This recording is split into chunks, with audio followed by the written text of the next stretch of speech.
से अपनी चाची के घर पला बढ़ा था। मेरे अब्बा जान बचपन में वफात पा गए थे।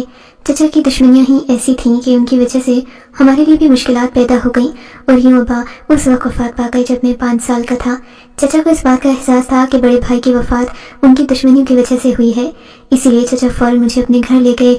मुझे पालने पोसने की जिम्मेदारी चचा ने ले ली थी। मगर फिर जैसे ही मैं बड़ा होने लगा तो मुझे एहसास हुआ कि मैं इस घर पर बोझ हूँ। सो मैंने पढ़ाई के साथ साथ छोटे मोटे काम भी करना शुरू कर दिए। ये वो काम थे जिनसे मुझे दिन भर का 100 या 50 रुपए मिल जाता, मगर इससे मेरी पढ़ाई पर बहुत बुरा असर पड़ रहा था। मेरी चची इन पैसों को देखकर खुश होती थी, मुझसे अच्छा बर्ताव करती, क्योंकि मैं सब पैसे इनके हाथ में रख देता था। खैर इसी तरह दिन गुजरते गए और मैं बड़ा हो गया। बड़ा होकर भी मुझे पढ़ाई की फिक्र थी। मेरी नौकरी हुई तो मेरी चची बहुत खुश थी। मुझे उम्मीद थी कि अब मेरी शादी की कोशिश की जाएगी, क्योंकि हमारे इलाकों में ये रिवाज है कि जब लड़का अपनी उम्र को पहुंच जाए और फिर माली तौर पर भी मुस्तहकम हो जाए तो घर वाले उसकी शादी माकूल जगह पर कर देते हैं। मेरे लिए भी घर वालों का यही ख्याल था कि वो मेरी शादी जल्दी ही कर देंगे, यानी कि मेरे चचा भी ऐसा ही चाहते थे। मगर बाद में पता चला कि मेरी ये नौकरी तो ऐसी नहीं कि मुझे किसी अच्छे घराने से रिश्ता मिल सके। बहरहाल मैं इसी कोशिश में था कि कुछ अच्छे पैसे जमा करके बैरून मुल्क चला जाऊं। वहां से पैसे कमाकर जब घर लौटूंगा तो मेरे लिए आसानी होगी। चची चाहकर भी मुझे मना नहीं कर पाएंगी। यूं मैं बाहर जाने के लिए रकम जमा करने लगा। मगर इस सब के बीच में एक और बात हुई जिसने मेरी जिंदगी का रुख बदल कर रख दिया था। ये शाम का वक्त था। चची मेरे कमरे में आई, कहने लगी मुझे तुमसे ज़रूरी बात करनी है। काफ़ी दिन हो गए हैं तुमसे ये कहना चाहती थी। मैं भी मोहतात होकर बैठ गया। चची भी डरे डरे अंदाज में मुझे बात बताने ही लगी थी कि बाहर से शोर गुल की आवाज़ सुनाई दी। हम दोनों बाहर की तरफ भागे। मेरी फूफो का बेटा नासिम, जो कि हमारे घर के करीब ही रहता था, दौड़ता हुआ आया। उसकी सांस फूली थी और वो कुछ बताना चाह रहा था।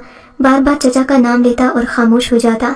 उसकी घबराहट देखकर चची ने आओ देखा न ताओ घर से भाग पड़ी। मैं भी उनके पीछे पीछे गया। खेतों में जाकर देखा तो चचा की वफात हो चुकी थी। चचा को उनके दुश्मनों ने जान से मार दिया था। चची का तो रो रो कर बुरा हाल था। बेयकीनी के आलम में मैं चचा को दूसरे लोगों के साथ मिलकर घर लाया। मुझे चची की भी फिक्र थी। जनाजे में लोग आए तो वो भी अफसोस करने लगे, क्योंकि मेरे चचा की उम्र अभी 45 साल थी, जबकि मेरी चची 30 या 35 साल की तो होंगी ही। ऐसे में मेरे लिए ये बात बड़ी ही अजीब थी कि चचा की मौत अचानक वाक़ई हो गई और सब लोगों को पता भी नहीं चला। ना ही वहाँ आसपास कोई मौजूद था, ना चचा के जख्मों के निशान मौजूद थे, मगर सब लोगों का ख्याल था कि उनके दुश्मनों ने ही उन पर हमला किया है। बहरहाल चचा की लाश देखकर लगता नहीं था कि उनके दुश्मनों ने उन्हें मारा है। इधर मेरी चची ने रो रो कर आसमान सर पर उठा रखा था। कभी कहती कि मैं इतनी कम उम्र में सुहागन से बेवा हो गई, तो कभी कहती कि मेरे नसीब ही फूटे थे जो इस घर में आते ही मेरे दुख दर्द शुरू हो गए। सब लोग उन्हें समझा रहे, तसल्ली दे रहे थे। मैंने भी सब लोगों को चची से मोहब्बत भरा रवैया रखते देखा था, मगर फिर उन सब के जाने के बाद चची जब संभली तो इन्होंने एक अजीब बात कर दी। मैं अपने कमरे में बैठा था कि मेरे पास आकर बोली, नासिर बेटे, मैं तुम्हें एक बात बताना चाहती हूँ। देखो ना, इससे पहले भी मैं तुम्हें यही बात कह रही थी, लेकिन फिर तुमने बात मेरी सुनी ही नहीं। हाँ, बल्कि सुनते कैसे, उस दिन तो ये हादसा। ये कहकर चची फिर से रोने लगी तो मैंने उन्हें बड़ी मुश्किल से चुप करवाया और बताया कि ऐसा कुछ भी नहीं है जैसा वो सोचती हैं, क्योंकि अब चचा इस दुनिया से जा चुके हैं। रोने धोने से वो वापस तो नहीं आ सकते। मेरी बात सुनकर चची खामोश हो गई, फिर अपने आंसू पोंछकर बोली, अरे बेटा, मैं इस बात पर नहीं रो रही। ये तो अल्लाह के फैसले हैं। अल्लाह जिसको जिंदगी दे और जिसे बर वक्त मौत दे दे। मैं अल्लाह की रजा में राजी हूँ। उसने जिस हाल में रखा मेरे लिए बहुत बेहतर है। लेकिन तुम क्या जानो गाँव के लोग क्या क्या बातें करते हैं। आसपास के लोगों और पड़ोसी ने मुझे क्या कुछ नहीं सुनाया। वो ये कहकर दोबारा रोने लगी। क्या मतलब, ऐसा भी लोगों ने क्या कह दिया? अरे बेटे, वो लोग तुम पर और मुझ पर, यानी हमारे रिश्ते पर शक कर रहे हैं। क्या मतलब है आपका? मैं उछलकर बैठ गया। मतलब ये बेटा कि तुम्हारे चचा के जनाजे में आई कुछ औरतें ये कह रही थीं कि अब इशरत का अपने भतीजे के साथ रहना ठीक नहीं है। मर्द और औरत का रिश्ता जैसा भी होता तो वो पुरकशिश ही है। मैं लोगों की ये बातें सुनकर रो पड़ी हूँ बेटा। मैंने तो कभी सोचा भी नहीं था कि लोग ऐसी बातें करेंगे, बल्कि कुछ लोग ऐसे थे जो हमारी शादी की बातें कर रहे थे। चची ये कहकर दोबारा रोने लगी। ये तो मुमकिन ही नहीं हो सकता। मैं कैसे आपसे शादी कर सकता हूँ? आप मेरी चची हैं। आप मेरे चचा की मोहतरम और मरहूम चचा की बीवी हैं। मैं ऐसा सोच भी नहीं सकता। और जहाँ तक बात है लोगों की, तो आप भी उन्हें नज़रअंदाज कर दें। हमारा रिश्ता तो जायज़ ही नहीं बनता। मेरी बात पर चची आंसू, हाँ मैं जानती हूँ, यही तो लोगों को बात समझ नहीं आती। उन्हें लगता है कि मैं भी कम उम्र हूँ, मेरे आगे पहाड़ जैसी जिंदगी पड़ी है, मुझे शादी कर लेनी चाहिए। और बेटा अब तुम्हारा भी शादी के बगैर रहना बिल्कुल ठीक नहीं है। हाँ तो कोई बात नहीं, चची और भतीजे में क्या कोई दोस्ती नहीं होती? मैंने अपनी बात कही थी मगर चची ने इसका कोई जवाब नहीं दिया। उल्टा वो मुझे ये सुनाने लगी कि चची और भतीजे का रिश्ता कितना ही मजबूत होता है। मैं उन्हें कुछ नहीं कह सकता था। तो फिर क्या सोचा तुमने इस बारे में? चची ने मुझसे दोबारा सवाल किया तो मेरा जहन ही घूम गया। क्या मतलब? कौन सा सवाल? आपसे शादी करने का सवाल? अरे नहीं, मेरा मतलब है कि तुम अपनी जिंदगी को कैसे गुजारोगे, क्योंकि अब तुम्हारा और मेरा इस घर में एक साथ रहना ठीक नहीं। तुम्हें अगर कोई लड़की पसंद है, भले जैसी भी हो मुझे कबूल है, तलाक याफ्ता हो, बेवा हो, बस तुमसे मोहब्बत करने वाली हो और बेपनाह मोहब्बत करने वाली, जो तुम्हारे हर दर्द को, हर दुख को और खुशी को समझ सके। चची की बात सुनकर मैं सोच में पड़ गया। जी चटकी ठीक है, मुझे अब शादी कर लेनी चाहिए। वैसे भी आप घर में अकेली होती हैं, आपका भी काम काज में हाथ बटा लेगी और घर में रौनक भी लगी रहेगी। हाँ बेटा, बस मैं यही चाहती हूँ।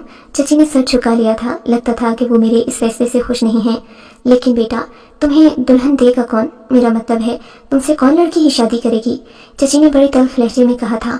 हाँ चची, आप तो आपकी ठीक है, लेकिन मेरे लिए कोई तो होगी ना, भले ही बहुत ज़्यादा खूबसूरत या अमीर ना हो, बस एक दरमियाने ख़ानदान की नॉर्मल सी लड़की हो, मुझे कोई एतराज़ नहीं है। मैंने ये कहकर करवट बदल ली, मगर चची कमरे से नहीं गई। नहीं बेटा, मुझे उस लड़की की कोई ख़ास निशानियाँ बताओ कि जिसमें हूँ तो तुमसे शादी करोगे। मेरी बात पर चची ने मुझे रोका टोका तो मैं सिर छोड़कर रह गया। चची, जैसे आपको अच्छी लगे आप मेरे लिए मुंतखब कर लें, मुझे कोई एतराज़ लगे आप मेरे लिए मुंतखब कर लें, मुझे कोई एतराज़ नहीं होगा। पक्की बात है ना, तुम्हें कोई एतराज़ नहीं होगा? चची ने पूछा तो मैंने इस बात में सर हिला दिया। जी चची, मुझे कोई एतराज़ नहीं, आप अपनी तलाश शुरू कर दें। मैंने चची को जवाब दिया तो इनके चेहरे पर मुस्कुराहट फैल गई। अब याद रखना, बाद में इनकार मत करना। हो सकता है लड़की पर्देदार हो, और इतनी ही पर्देदार जितना तुमने सोचा भी नहीं होगा। हाँ खाला, मगर देख लेना कि आपके लिए कोई मुसीबत ना खड़ी हो जाए। अरे बेटा, मेरे लिए तो ये शादी खुशियों का सामान लाएगी, भला मुझे इससे क्या तकलीफ हो सकती है? ये कहकर चची कमरे से निकल गई। अगले ही दिन से इन्होंने शादी की तैयारियां शुरू कर दी, जबकि मैं बहुत खुश था और हैरान था। घर में मैंने खूब सामान लाना शुरू कर दिया। चची ने कहा था मेहमानों को 10 दिन पहले ही बुला लूंगी, इसलिए खाने पीने की चीज़ें घर में लेकर आओ। मैं चची की हर बात मानता, उनसे कोई भी बात छुपी था, वो भी मुझसे हर बात करती। मगर एक रात मैंने उन्हें बहुत परेशान देखा। वो बहुत शर्मिंदा नजर आ रही थी। मेरे कमरे में काफ़ी देर से सर झुकाए बैठी, शायद कुछ कहना चाह रही थी, मगर उन्हें मुनासिब अल्फाज नहीं मिल रहे थे। यूँ मैं काफ़ी देर उनका इंतज़ार करता रहा। फिर वो वक्फे से बोली, बेटा मैं एक बात तुमसे कहना चाहती हूँ, मगर वादा करो तुम इस बात का बुरा नहीं मनाओगे। बुरा क्यों मनाने लगा चची जान, आप मेरी माँ की तरह हैं, मुझे आपकी हर बात अच्छी लगती है, आप जो भी कहती हैं मेरे भले के लिए कहती हैं। ये कहकर मैंने उन्हें खुश कर दिया। जब इन्होंने जो बात मुझे बताना शुरू की वो तो कभी मेरे कानों ने सुनी तक नहीं थी। देखो बेटे, शादी के बाद तुम अपनी ज़िंदगी मेरी मर्जी से गुजारोगे, इसी वजह से सब लोगों को ये लगता है कि तुम मेरी औलाद नहीं हो। मैंने उन्हें बताया है कि तुम मेरे जेठ के बच्चे हो, मगर लोग तो यकीन नहीं करते बेटा। लोगों को लगता है जैसे मैंने तुम्हें किसी से उठाकर गोद लाकर पाला है। मगर चची, ऐसा ही है तो हम रिश्ता जानने वालों में कर लेते हैं। मैंने उनकी बात काटते हुए कहा। नहीं बेटा, बात तो सुनो। लोग कहते हैं कि जिसका बाप मर गया हो उससे रिश्ता देते हुए डर लगता है कि वो खुद लावारिस है, कहीं हमारी बेटी को भी लावारिस ही न समझ ले।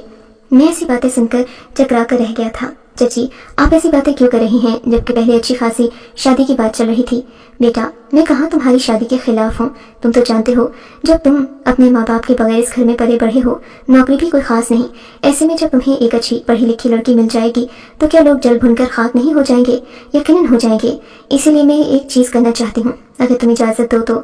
मैंने चची से पूछा तो इन्होंने कहा कि वो मेरी शादी रात के वक्त करेंगी और दुल्हन को सादा कपड़े में लिपटा कर घर लाएंगी। किसी को भी इस शादी की खबर नहीं होगी, क्योंकि जब लोगों को मालूम होगा कि ऐसा हो चुका है तो वो कभी मुझे चैन से नहीं रहने देंगे।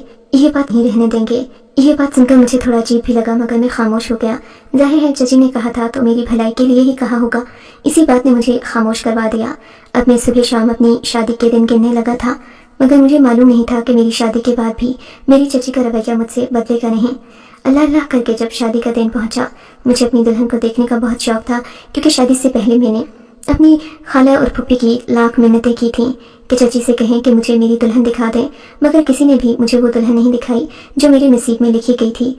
मैं चाहता भी तो उससे मिल नहीं सकता था, क्योंकि मुझे उस लड़की के घर का पता भी मालूम नहीं था। ये सिर्फ और सिर्फ चची को मालूम था। इसी वजह से मैं खामोश था कि एक बार शादी हो जाए तो अपनी सारी बातें मनवा लूँगा, मगर ये तो मेरी खुशफहमी थी। शादी के दिन ही चची ने मुझसे कह दिया था कि मैं जो कहूँ लेना, मुझे ज़्यादा दोहराने की ज़रूरत न पड़े। चची की बात पर मैं परेशान भी हुआ और खामोश भी। सोचा कि अब नहीं बोलूँगा, लेकिन उस वक्त तो हद हो गई। जब मैं अपनी सजी सवरी दुल्हन के पास कमरे में पहुंचा तो वो बहुत खुश लग रही थी, क्योंकि उसने खुद को घूंघट में अच्छी तरह लपेट रखा था। मेरे उठाने पर भी वो घूंघट हटा नहीं रही थी। मैं उससे बात पूछता तो वो बात ना करती। मैं हैरान था कि आखिर चची ये मेरे लिए क्या ब्याह कर लाई हैं जो ना बात करती है, ना ही मुझे अपने करीब आने दे रही है। कि उसी वक्त कमरे के दरवाजे पर जोर जोर से दस्तक होने लगी। लगता था कि अभी दरवाज़ा टूट जाएगा। मैंने जैसे ही दरवाज़ा खोला, सामने मेरी चची परेशान खड़ी थी। उनकी आंखों में आंसू थे। फिर कमरे में झांक कर कहने लगी, अरे बेटा, तुमने दुल्हन को यहाँ लाकर बिठा दिया है। लगता है कि ये काम लड़कियों का है, उन्हें इन बातों की समझ नहीं है ना बेटा, इसीलिए दुल्हन को यहाँ बिठा दिया। लेकिन अभी मुझे इसे अपने कमरे में लेकर जाना होगा। ये कहकर चची कमरे के अंदर आ गई। मुझे बहुत अजीब लग रहा था कि चची ऐसा क्यों कर रही हैं। खैर शर्म के मारे बोला भी नहीं। वो उठाकर मेरी बीवी को दूसरे कमरे में ले गई। मैं अपने ख्वाबों पर पानी फेरता देखकर मायूसी से कमरे में लेट गया। मैंने हजारों बातें करने का अरमान सजाया था। सोचा था कि जब मेरी बीवी आएगी तो उसे अपनी पिछली सारी कहानियां सुनाऊंगा, मगर ये क्या, चची ने तो उसे कमरे से ही निकाल दिया था। मैं उनके पीछे पीछे गया। वो उस दुल्हन को लेकर अपने कमरे में चली गई और दरवाजे को अंदर से बंद करने लगी। मुझे सख्ती से मना कर दिया कि मैं अपनी दुल्हन के पास आने का सोचूं भी ना, खुसूसन उस वक्त तक जब तक मेरी चची न चाहें। खामोश और मजबूर होकर मैंने चची की किसी बात पर कोई एतराज़ नहीं किया, मगर अब मेरी हिम्मत जवाब दे गई थी, क्योंकि आज शादी को 1 हफ्ता होने को आया था। मगर चची जान के वक्त पूछता तो कहती कि वो अभी सो रही है, रात को पूछता तो कहती मेरे पास अभी बात करने के लिए वक्त नहीं है, मैं तुम्हें बाद में उससे बात करवा दूंगी। चची जान की बातें सुनकर मैं परेशान हो चुका था। क्या शादी मैंने इसलिए की थी कि मेरी बीवी चची जान के पास रहे, माना कि वो उनकी खिदमत करे, ये उनका हक है। इन्होंने पाल पोस कर मुझे बड़ा किया है, लेकिन ऐसा भी तो नहीं होना चाहिए कि मैं ज़िंदगी की खुशियों से महरूम कर दिया जाऊं। मेरी खामोशी कभी चची पर कोई फ़ायदा नहीं हुआ। वो रोज़ाना मेरी बीवी को अपने साथ ले जाती और वो कमरे में उन्हीं के साथ सोती। एक दिन एक अजीब वाक़या हुआ। चची जान की तबीयत अचानक बिगड़ने लगी। मैं अपनी चची को दूसरे अस्पताल ले गया, मगर मैंने उनसे ये बात भी नहीं की कि डॉक्टर ने क्या कहा है। अस्पताल जाकर भी यही मालूम हुआ कि चची जान उम्मीद से हैं। अब तो मेरे पैरों तले से वाकई ज़मीन खिसकने लगी थी। मुझे लगा जैसे ज़मीन फट जाएगी और मैं उसमें समा जाऊंगा। जाहिर है जब लोग इस बात के बारे में जानेंगे तो वो हमें ही बुरा समझेंगे। ये सोचकर मैंने फैसला किया कि मैं एक बार चची से बात कर लूँ। अगर इस उम्र में भी उनकी शक, तो मैं ऐसा करने को तैयार हूँ। मैं इस बात को गैरत और अना का मसला नहीं बनाना चाहता था। चची जान की हर मदद करना चाहता था जो मेरे लिए मुमकिन थी। उनका भी खुशियों पर हक था। मगर जब मैं उनके कमरे में गया, उनसे ये बात की, तो वो फूट फूट कर रोने लगी। क्या हुआ चची, आप इतनी परेशान क्यों हैं? मैंने ये बात अपना दिल रखने के लिए नहीं कही, बल्कि सही में की है। बेटा, तुम मुझे गलत समझ रहे होगे, यकीनन ऐसा ही समझ रहे होगे कि जैसे मुझसे बहुत बड़ा गुनाह हो गया, मगर ऐसा नहीं है। तुम तो जानते हो, तुम्हारे चचा की वफात के कई साल तक मैंने अपनी ज़िंदगी को बहुत पाकीज़ा रखा था, मगर फिर तुम्हारे चचा की वफात के बाद मेरा भी दिल चाहने लगा कि कोई जीवन साथी हो जो मुझे सहारा दे। पर गांव के लोग इस बात को मायूब समझते हैं, गुनाह समझते हैं। तभी मैंने एक दिन एक ऐसी तंजीम से रब्ता किया जो रिश्ते करवाती थी। इन्होंने मुझे एक बेसहारा लड़के का रिश्ता बताया जिसके पास तालीम के अखराजात नहीं थे। उसे बस एक साथी और ज़िंदगी की आसाइशें चाहिए थीं। तभी मैंने उससे शादी कर ली, उसे अपना बना लिया। लेकिन बाद में ख्याल आया कि घर लेकर कैसे जाऊं, जबकि हमारे माशरे का माहौल तुम जानते हो। इसीलिए मैंने अपने नए शौहर से कुछ दिन इंतज़ार करने का कहा। हालात साजगार हो गए तो मैंने तुम्हारे रिश्ते की बात चला दी। मैंने तुम्हें ऐसा महसूस करवाया जैसे मैंने शादी तुम्हारी की है, लेकिन दरअसल मैं अपने ही शौहर को लेकर घर आई थी।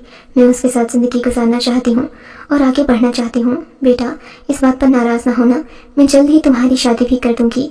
मैंने पहले बहुत बहाने किए कि शायद तुम इशारों किनारों से ये बात समझ जाओ, मगर तुमने मेरी बात नहीं समझी, तो मैंने खुद ही अपने लिए रास्ता चुन लिया। चची की इल्तिजा पर मुझे भी तरस आने लगा था। मैं होता कौन हूँ आपको इजाज़त देने वाला? मैंने कहा, आपको अपनी ज़िंदगी पर मुकम्मल हक हासिल है। चची को मेरी बात सुनकर यकीन न आया और मैं सोचने लगा कि हमारे इस माशरे की औरत कितनी पिसी है कि अगर उसे अपना हक भी मिले तो वो इसे किसी गनीमत की तरह समझती है। उसे लगता है कि ज़िंदगी ने उस पर करम कर दिया।